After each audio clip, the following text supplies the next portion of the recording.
বাংলাদেশকে বিপুল পরিমাণ বিদ্যুৎ রপ্তানি করে ভারত, যা থেকে ভারত মোটা টাকা লাভও করে। এর বড় অংশ যায় আদানির প্রকল্প থেকে। আদানি গ্রুপের ঝাড়খণ্ডের প্ল্যান্ট থেকে মাসে 1200 থেকে 1600 মেগাওয়াট বিদ্যুৎ দেওয়া হয় বাংলাদেশকে। পাশাপাশি ভারতের ত্রিপুরা রাজ্য থেকেও বাংলাদেশকে 100 থেকে 190 মেগাওয়াট বিদ্যুৎ সরবরাহ করা হয়। সম্প্রতি দুই দেশের এই বিদ্যুৎ বাণিজ্য নিয়ে নানা প্রশ্ন উঠেছে। বাংলাদেশের অন্তর্বর্তী সরকার অভিযোগ করেছিল, ভারত, বিশেষত আদানি গ্রুপ, তাদের অনেক চড়া দামে বিদ্যুৎ রপ্তানি করে। ফলে আদানির সঙ্গে বাংলাদেশের যে 25 বছরের চুক্তি হয়েছে শেখ হাসিনার আমলে, তা নতুন করে পর্যালোচনা করা হবে। উল্লেখ্য, মার্চ মাসে ত্রিপুরার সঙ্গে চুক্তিরও মেয়াদ শেষ হয়ে যাবে। তারেক রহমানের নেতৃত্বে বাংলাদেশে নতুন সরকার তৈরি হয়েছে। তারা জানিয়েছে, চুক্তিগুলির খুঁটিনাটি জানার চেষ্টা হচ্ছে, তারপরে সিদ্ধান্ত নেওয়া হবে। আমরা ইনফর্মালি এই চুক্তিগুলো ডিটেলস আমরা জানার চেষ্টা করছি, ওকে, যে কোনো অনিয়ম হয়েছে কিনা, কোনো ত্রুটি হয়েছে কিনা, না, ঠিক আছে, দেশের স্বার্থ বিরোধী কোনো কিছু ঘটেছিল কিনা। সো এটা উই আর গোয়িং থ্রু। বিদ্যুৎ প্রতিমন্ত্রী জানিয়েছেন, অন্তর্বর্তীকালীন সরকার একটি জাতীয় কমিটি তৈরি করে দিয়েছিল এ বিষয়ে। তাদের ইনপুটগুলি দেখে পরবর্তী পদক্ষেপ নেওয়া হবে। বস্তুত দেশের নতুন বিদ্যুৎ মন্ত্রী ইকবাল হাসান মাহমুদ টুকু একটি সাক্ষাৎকারে জানিয়েছেন, প্রতিটি চুক্তি খতিয়ে দেখা হবে, তারপরে সিদ্ধান্ত নেওয়া হবে। এই পরিস্থিতিতে মার্চ মাসে কি আদৌ ভারতের সঙ্গে বিদ্যুৎ চুক্তি রিনিউ হওয়া সম্ভব? আদানি গ্রুপের সঙ্গে বাংলাদেশের বিদ্যুৎ চুক্তি রয়েছে। এছাড়াও ভারত সরকারের সঙ্গে সরাসরি বাংলাদেশ সরকারের বিদ্যুৎ চুক্তি রয়েছে, যাকে G2G বলা হয়, গভর্নমেন্ট টু গভর্নমেন্ট।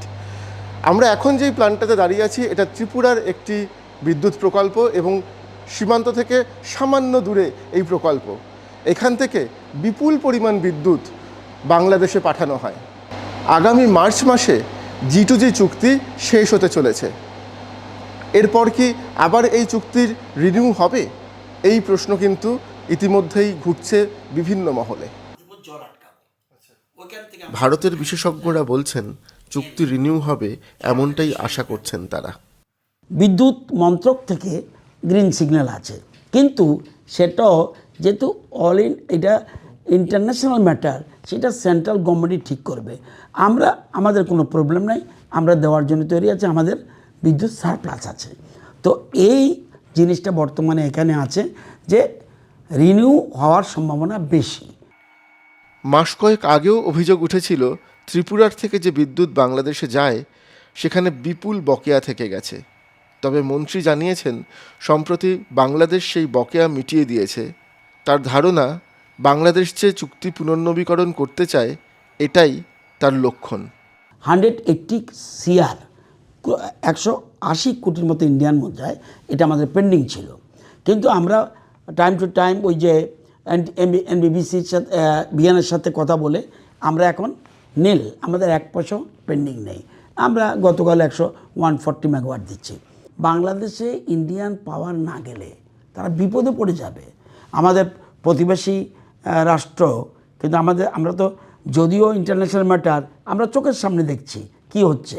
সুতরাং যে দাম বেশি বলছে, এর থেকে কম দামে কোথা পাবে আই ডোন্ট নো। উত্তর পূর্ব ভারতে ত্রিপুরাই একমাত্র রাজ্য যারা বাংলাদেশে বিদ্যুৎ রপ্তানি করে। এর জন্য নির্দিষ্ট গ্রিডও তৈরি করা হয়েছে। এর থেকে বড় টাকা লাভ করে ত্রিপুরার প্রশাসন। ত্রিপুরাতে একটা সময় ছিল যখন আমরা প্রায় 750 মেগাওয়াট পাওয়ার আমরা জেনারেশন ক্যাপাসিটি আমাদের ছিল। তখন আমরা কিন্তু পালাটানার 2টা ইউনিটের মধ্যে একটা ইউনিট চালু ছিল। তারপরে যখন আরেকটা ইউনিট চালু হলো, তখন সেটা 1000 মেগাওয়াট গেল। তো সেটাকে সামনে রেখেই কিন্তু বাংলাদেশের সঙ্গে এগ্রিমেন্টটা হয়েছিল। কমিটমেন্ট তো রাখতেই হবে, কারণ এটা হচ্ছে ইন্টারন্যাশনাল ট্রেড এগ্রিমেন্ট, এটা হয়েছিল। এবং এখানে ইন্ডিয়া কমিটেড যে ত্রিপুরা থেকে 100 মেগাওয়াট পাওয়ার দেবে। ত্রিপুরা মডেল অনুসরণ করে পার্শ্ববর্তী আসামও বাংলাদেশে বিদ্যুৎ রপ্তানি করতে আগ্রহী। সম্প্রতি আসামের মুখ্যমন্ত্রী হিমন্ত বিশ্ব শর্মার সঙ্গে এ বিষয়ে আলোচনা হয়েছে ত্রিপুরার মুখ্যমন্ত্রী মানিক সাহার। বিশেষজ্ঞদের বক্তব্য, আসাম ত্রিপুরার তৈরি গ্রিড ব্যবহার করেই বাংলাদেশে বিদ্যুৎ রপ্তানি করতে পারবে। কিন্তু প্রশ্ন হলো, বাংলাদেশের বর্তমান প্রশাসন কি সেই বিদ্যুৎ নিতে আগ্রহী হবে? আসাম সরকার বিদ্যুৎ যদি সারপ্লাস প্রডিউস করতে পারে নিশ্চয়ই চাইবে কোনো না কোনো জায়গায়, সেটা ভুটান হোক কিংবা বাংলাদেশ হোক, আমরা সেই বিদ্যুৎটাকে তাদেরকে ইউটিলাইজ করার জন্য বাণিজ্যের রূপে এটা আমরা করতে চাই।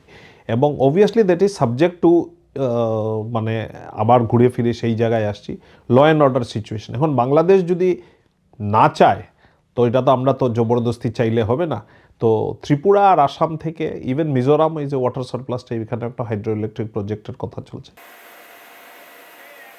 আদানি গোষ্ঠী বিপুল পরিমাণ বিদ্যুৎ সরবরাহ করে বাংলাদেশকে, তার জন্য ঝাড়খণ্ডে আলাদা প্রকল্প তৈরি করা হয়েছে।